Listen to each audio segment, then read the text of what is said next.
The history behind the plot of land where the Brazos Valley African American Museum is located goes way back.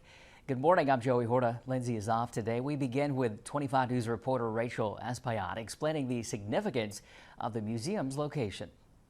Before it was the Brazos Valley African American Museum, this is where the Bryan Public School for Coloreds once stood. It was a resource for the community.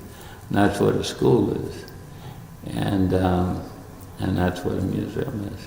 Opening in 1886, this was the first place people of color were allowed to attend school in Brazos County.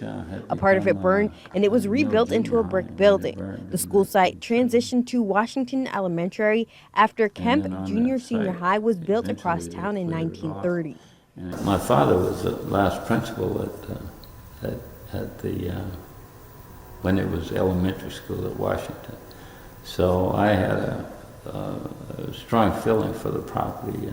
Even though Oliver Sadberry didn't attend the school, it broke his heart to see Washington Elementary burn down in 1971. It was just devastating.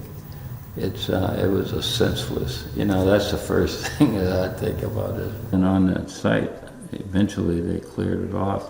The former school held family records for people in the African American community to refer back to. Dad really felt strong about that being a service to the public. Bryan schools were integrated after the fire. The land remained vacant for some years, now occupied by Washington Park and the museum. This land, full of history and knowledge, continuing to be a resource for the African American community. In Bryan, Rachel Espaillat, 25 News. The Brazos Valley African American Museum was one of the first of its kind in the state. There are now 5 throughout Texas.